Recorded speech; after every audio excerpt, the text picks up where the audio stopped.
അതിലിപ്പോൾ ഉണ്ടായ സംഭവം ADGPയുടെ റിപ്പോർട്ടിൻ്റെ ഭാഗമായി ആ റിപ്പോർട്ട് DGP ഗവൺമെൻറ് നൽകുക.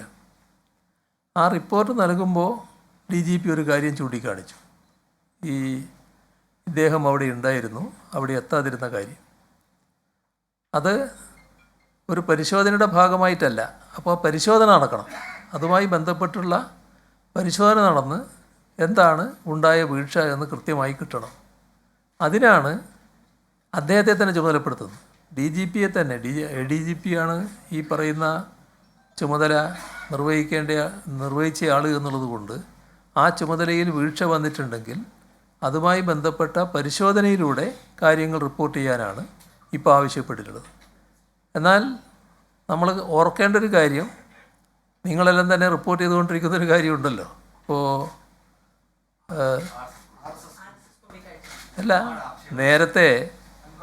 നേരത്തെയുള്ള ആരോപണങ്ങളുമായി ബന്ധപ്പെട്ടുള്ള റിപ്പോർട്ട് അത് ഈ ദിവസങ്ങളിലേക്ക് ലഭിക്കേണ്ടതാണ്.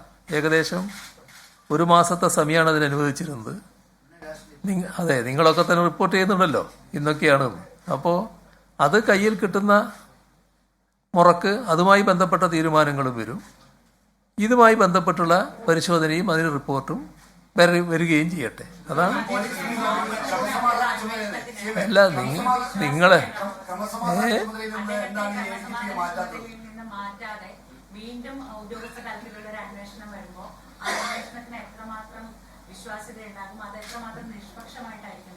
നിഷ്പക്ഷമായി നടക്കുമെന്നുള്ളതിനുള്ള ഉറപ്പാണല്ലോ ഇതൊക്കെ.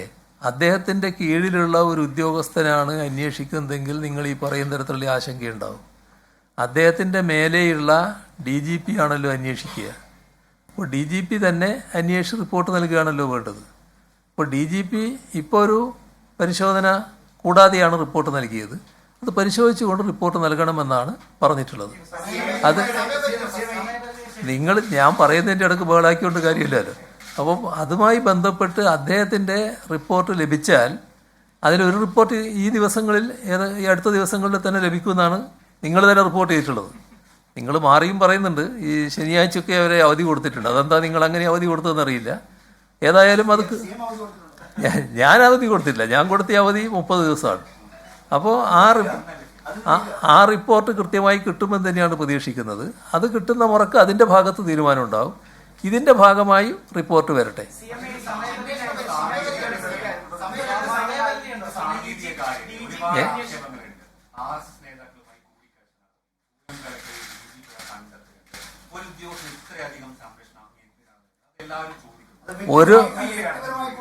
ഇത് സംരക്ഷണത്തിൻ്റെ പ്രശ്നമല്ല.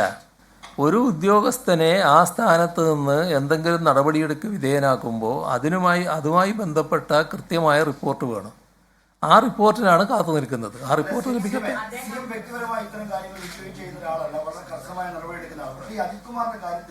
ഒരു റിസർവേഷൻ പോലെയാണ്. കാരണം രാഷ്ട്രീയ ബോധ്യത്തിൽ തെറ്റെന്ന് പോലും അങ്ങ് പറയുന്നില്ല. പറഞ്ഞ കാര്യം ഞാൻ നേരത്തെ പറഞ്ഞിട്ടുണ്ട്. അത് നിങ്ങൾക്കെല്ലാവർക്കും ഓർമ്മയുള്ളതാണ്. അത് അന്വേഷണ റിപ്പോർട്ട് വരട്ടെ. ആ റിപ്പോർട്ട് വന്നതിന് ശേഷം എന്താണ് തീരുമാനമെടുക്കേണ്ടത് അന്നേരം ആലോചിക്കാമെന്നാണ്. ഒരു ആരോപണം വന്നതിൻ്റെ അടിസ്ഥാനത്തിൽ മാത്രം ഒരാളെ ഒഴിവാക്കുക എന്നുള്ളൊരു നിലപാട് സ്വീകരിക്കുന്നില്ല എന്നാണല്ലോ അതിലൂടെ വ്യക്തമാകുന്നത്. അത് ആരോപണം സംബന്ധിച്ച് അന്വേഷിക്കാനുള്ള അതിൻ്റേതായ നിയതമായ സമ്പ്രദായങ്ങൾ നമുക്കുണ്ട്. ആ സമ്പ്രദായം പ്രകാരം അന്വേഷണം നടക്കട്ടെ.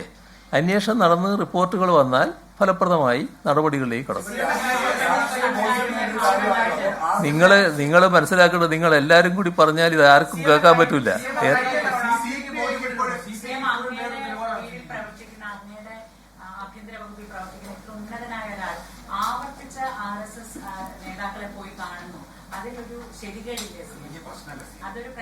ഞാൻ എൻ്റെ നിലപാട് വ്യക്തമാക്കിയല്ലോ ആ കാര്യത്തിൽ.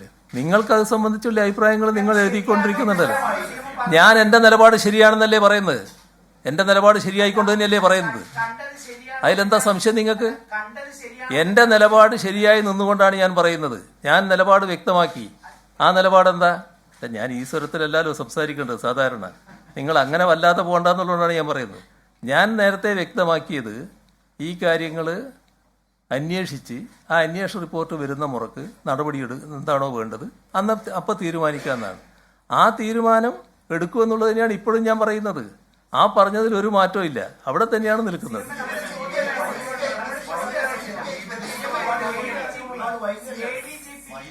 അത് നിങ്ങൾക്കുള്ള അഭിപ്രായം നിങ്ങൾ എഴുതിക്കൊണ്ടിരിക്കുന്നത്, അത് നിങ്ങൾ ഇപ്പോൾ ഇവിടെ ആവർത്തിക്കുന്നല്ലേ ഉള്ളൂ.